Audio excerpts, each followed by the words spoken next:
জানি কবে বিয়ে ভগবান জানে। সকাল বন্ধুরা, আর এই দেখো চলে এসেছি রান্নাঘরে। আর আজকে দুপুরের খাবার একদম সিম্পল হবে, যেহেতু গরমটা প্রচণ্ড পড়েছে। এই যে বেগুন কেটে রেখেছি, সাথে হবে বেগুন ভাজা, আর এখানে হবে মুগের ডাল। তো মুগের ডালটা সিদ্ধ করে রেখে দিয়েছি। আর এই যে এখানে ঢ্যাঁড়স কেটে রেখে দিয়েছি, সাথে টমেটো ঢ্যাঁড়স পোস্ত হবে। আর এদিকে দেখতেই পাচ্ছেন ভাত তো হয়ে গেছে, এই যে ভাত আর সাথে আখা। আর এই যে এখানে রাখা আছে মাছ, এই যে মাছ, তো মাছ ভাজা। তো আজকের এটাই রান্না হবে। তো চলুন দেখতে থাকুন। তো বেগুনগুলো একটু নুন আর হলুদ মাখিয়ে নিয়েছি।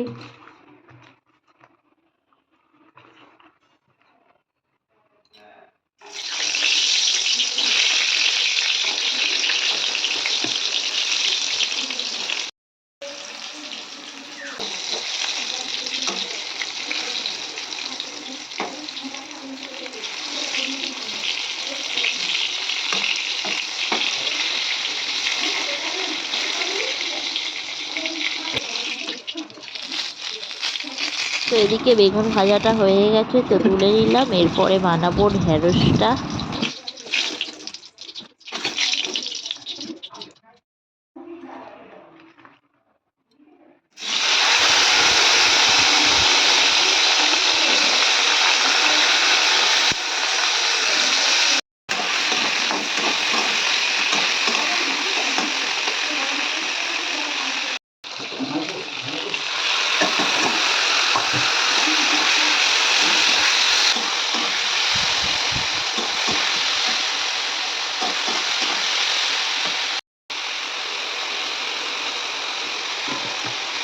তো দেখতেই পেলেন ঢ্যাঁড়সটা হয়ে যাওয়ার পর একটু বাটা পোস্ত দিয়েছি, আর সামান্য একটু গোটা পোস্ত দিয়ে দিয়েছি, আর এতে টেস্টটাও বেড়ে যায়।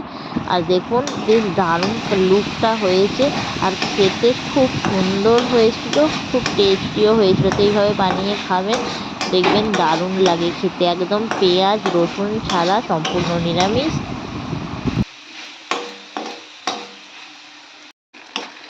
আর এই দেখুন ঢ্যাঁড়সের ঝালটা আমার হয়ে গেছে, একদম শুকনো শুকনো ঢ্যাঁড়সের ঝাল। আর এরপরে একটু টমেটো ভাজা কাঁচা লঙ্কা দিয়ে আমি বানিয়ে নেব আলু চোখা। টমেটোটাকে ভেজে নেব, কারণ গরম প্রচণ্ড পড়েছে, আর টক টক বেশ আলু মানে টমেটো ভাজার সাথে আলুটা মাখলে এত দারুণ খেতে হয় কি বলবো। আর এখানে আলুটা ছিল, তো আলুটা ভালোভাবে আমি একটু মেখে নিচ্ছি, সাথে একটু সামান্য হলুদ দিয়ে দিয়েছি, যেহেতু আলুটা ভাজবো করার মধ্যে।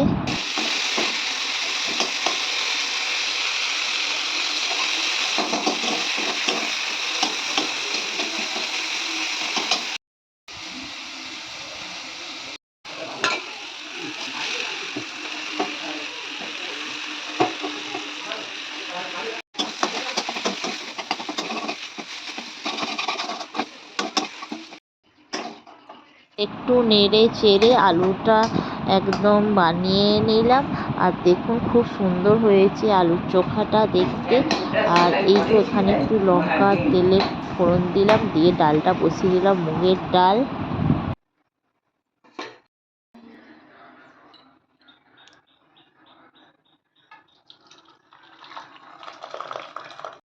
আর এখানে কিছুটা অল্প পরিমাণে মাছ আনা হয়েছিল, যেহেতু সবাই খাবে না মাছ, আমিষ আর নিরামিষের ব্যাপার চলছে। তো ওই জন্য মাছটা ভেজে নেব। আর গরমে মাছ ভাজা খেতে বেশ ভালোই লাগে।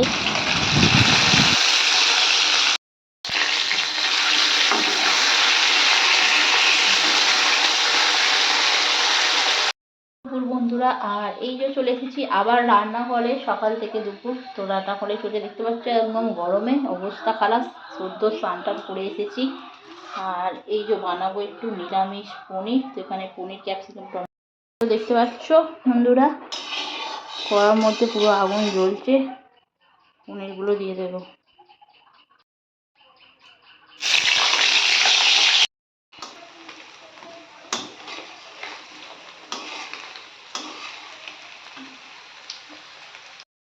তো যেমন পনির বানায় সেরকমই বানিয়ে নিলাম। পনিরগুলো একটু হালকা ভেজে নিলাম, সাথে বেটে রেখেছিলাম পোস্ত আর একটু আদা বেটে রেখে এটাকে ভালোভাবে একটু ভেজে নিচ্ছি। তো এতে এই কাজু বাদাম দিলেও ভালো হয়, না এই তো নাহলে চার মগজ দিলেও তো আরোই ভালো হয়। তো এটাকে আমি বেশি কিছু দিলাম না, দিয়ে একটু ভালোভাবে মশলাটা তৈরি করে নিচ্ছি। আর তারপর ভেজে রাখা পনিরগুলো দিয়ে দেবো, আর দিলেই ফাটাকসে আমার রেডি হয়ে যাবে পনিরের তরকারি। আর এটা নিরামিষ বললাম না, যেহেতু আজকে সবাই খাবে না, আমিষ খাবে না, তো এটা ওদেরই জন্য নিরামিষ খাবার।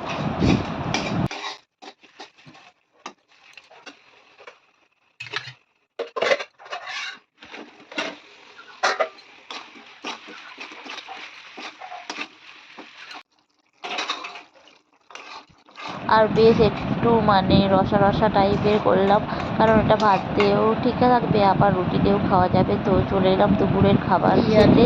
বিয়ে ভগবান জানে। ফোন করবো কাকে? ওই আমাদের ওখানে ভক্তর একটা কচ্ছপ 500 টাকা